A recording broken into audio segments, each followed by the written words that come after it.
ఎవరండి ఎందుకు కోరుకుంటారండి అలాంటివి? ఆధారాలు లేకుండా కేవలం మేము ఏదో ఒకటి మాట్లాడతాం, ఒక తడిగుడ్డ తీసుకొని ఇలా ఏదో చెత్తగుడ్డ తీసుకొని మీద వేస్తాం, మసిగుడ్డ తీసుకొని మీరు ఆ బురద మీరే కడుక్కోండి అన్నటువంటి రీతిలో వివరించడం సరైనటువంటిది కాదండి. ఒక ఆధారాలు లేనటువంటి ఆరోపణలు చేయడం అన్నటువంటిది కరెక్ట్ కాదు. మీకు చేతగాక తీసుకురావటం, లేకపోతే ఇక్కడ జరుగుతున్నటువంటి గతంలో కూడా అనేకమైనవి చూసాం.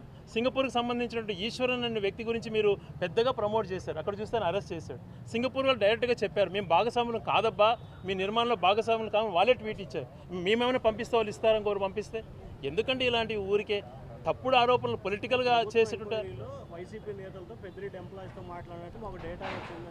డేటా అంటే బయట ఆధారంతో సహా బయట పెట్టు, చర్యలు తీసుకో. ఎవరు వద్దంటున్నారు? ఎవరో ఒకవేళ సంబంధం లేకుండా చేసిండొచ్చు వారికి పేరు వాడుకొని. ఊరికే బురదలే కార్యక్రమాలు సరైన ఉండేది కదా. మనకు చేతగాకి ఇలాంటివి మాట్లాడకూడదు. మేము ఎప్పుడు ఇలా చేయలేదే.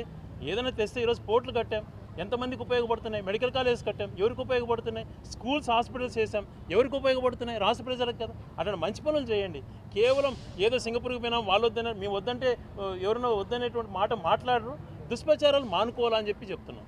ఈ కేసులో జగన్ పాత్ర ఉంది, బిగ్ బాస్ ఉన్నారని చెప్పి గతంలో మీ ఎంపీ విజయసాయి రెడ్డి లాంటి వ్యక్తులు కూడా కీలకమైన వ్యాఖ్యలు చేశారు. ఇటీవల దాఖలు చేసిన ఛార్జ్ షీట్లో కూడా జగన్ పేరుని చాలాసార్లు ఇన్వాల్వ్ చేశారు, ఆరోపణ చేశారని మీరు అంటున్నారు. విజయసాయి రెడ్డి గారు ఎప్పుడైనా చెప్పారండి మీదండి జగన్మోహన్ రెడ్డి గారి పాత్ర ఉందని చెప్పారా? మీరు విన్నారు? బిగ్ బాస్ అంటే మీ జగన్మోహన్ రెడ్డి అన్నది మీరు ఊహించుకుంటున్నారా? మీరు జగన్ పేరు ఎందుకు చెప్తారండి? బిగ్ బాస్ అనే పదమే మీరు వాడాలి. ఆయన బిగ్ బాస్ అన్నారా? బిగ్ బాస్ ఎవరో చంద్రబాబు నాయుడు గారు అయ్యిండొచ్చు, ఆయన జగన్ గారు అని చెప్పలేదు కదా బిగ్ బాస్ అని.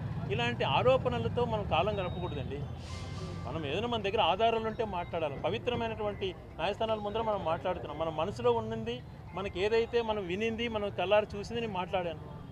అంతేగాని ఊరికే ఫాల్స్గా మాట్లాడాలనే ఉద్దేశాలు నాకు ఎప్పుడు ఉండవు, రావు.